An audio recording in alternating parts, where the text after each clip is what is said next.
Volumes and levels are usually the very first things you need to tackle whenever you are editing audio, so let us walk through exactly how to fix a recording that looks and sounds messy. Often when you record a conversation, there are multiple people involved, and you will quickly notice that each person's microphone level is totally different. Maybe someone is shouting, or someone else is really quiet, so you need a plan to bring everything into balance. If you look at your timeline, you might see a loud section at the start and a much quieter section at the end, which is a classic editing hurdle.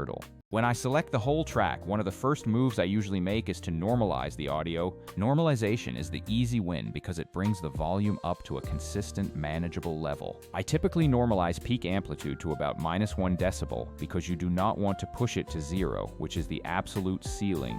Giving yourself that little bit of headroom is just a sensible default that saves you from unwanted distortion. Normalize brings the whole waveform up so the loud parts sit near the top, but you will notice the quiet parts are still relatively quiet. The next vital step in your chain is compression, which is the secret sauce for balanced audio. Compression helps squash the loud peaks so they are closer to the quiet parts, making the overall level much more consistent. If you go into a compressor, you will see presets, and a modern or vocal preset is usually a fantastic starting point for beginners. The two main knobs to keep an eye on are threshold and ratio, which control how the effect behaves. Threshold decides where the compressor starts working, and a default around -14 decibels is often a great place to begin. The ratio controls how hard it compresses, where lower is subtle, but higher flattens things out and can remove all your dynamics. Apply a mild compression and you will see the waveform tighten up, which is exactly what you want. Then normalize everything again to bring the overall volume back up to a professional standard. Repeat this a couple of times and you will get a much more even level across your entire file. However, here is the catch. If you overcompress or keep repeating these steps, you start to pull up the noise floor significantly. Mid-clip, you might hear that low hiss or distracting room tone become more obvious and intrusive. That is the main trade-off. Compression helps the voice balance, but it also amplifies the background noise. Instead of compressing one long file into oblivion, a smarter move is to split the track into logical sections. This is especially helpful if the volume difference is caused by different speakers or changes in microphone distance. If it is a long back-and-forth conversation, it is a bit of a pain, but for most interviews, you can split at logical points. Select the quiet section alone, normalize and lightly compress that segment only, then normalize the louder section separately if needed. That way you get the voices closer in level without pushing the unwanted room noise everywhere else. After leveling sections independently, you can go in and use noise reduction tools to tame that raised noise floor. I will link to a deeper noise reduction walkthrough in the description later, as it is truly a whole separate topic. Worth noting, if you set your levels properly at the start, you avoid most of this headache entirely. It is the reason I always remind people to check their levels before recording, because good habits save tons of editing time. One more word about compression. It can take away the natural dynamics of your voice if you are not careful. Cranking the ratio and setting a low threshold will make everything sound flat and radio-like, which is sometimes what you want, but often it makes speech feel less lively. I usually try to avoid heavy compression unless I really need it, keeping things as natural as possible. If possible, do small edits and normalize segments rather than compressing the whole file into a mushy stereo blob.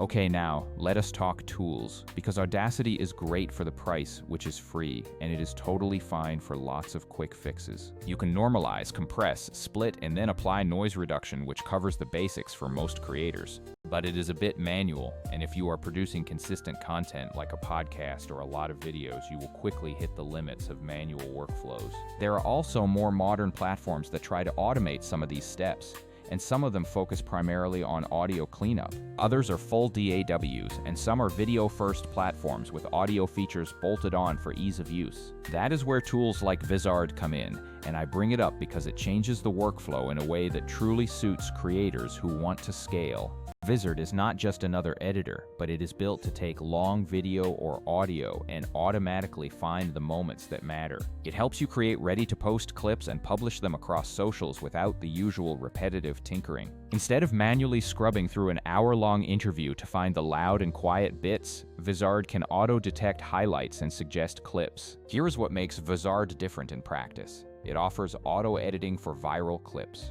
You feed it a long recording, and it finds the potential viral moments like the laughs, the strong statements, or the aha bits. It turns those moments into short clips that are basically post-ready, saving you from the painful part of hunting for shareable content. Auto-schedule is another massive time saver for anyone busy with production. You set how often you want to post, tell the tool what platforms you use, and the AI handles the rest for you. You do not need to export, reformat, or manually queue posts every day because you just set the cadence and the system manages it. Then the content calendar gives you a single place to see what is queued, tweak copy, or shift things around if needed. It is all about getting control of your workflow without the daily grind. Compare that to the typical manual chain of recording, downloading files, opening an editor, and repeating every single step. Some of the other newer tools, while powerful, charge a premium or are oriented mostly at enterprise teams, making them overkill for most creators. Do not get me wrong, I still use a DAW for surgical fixes,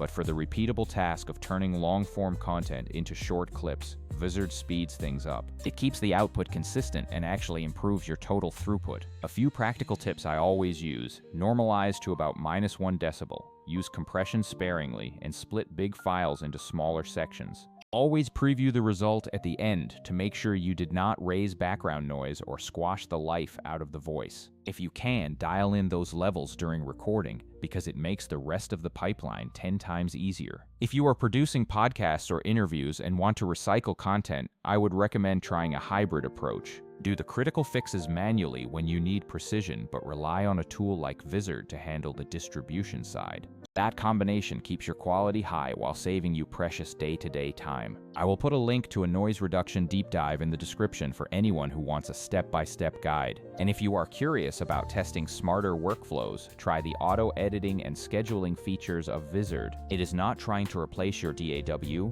it is trying to remove the busy work so you can focus on your actual content. Bottom line, normalize first, compress carefully, split sections when needed, and do not forget to reduce noise. If you want to scale publishing and save hours every week, use an auto editor and scheduler so you are not repeating the same tasks. For creators pushing out regular clips, that combo is a total game changer. Thanks for watching, and if you want more tips on editing workflows or tools that speed up production, hit subscribe and I will see you in the next one.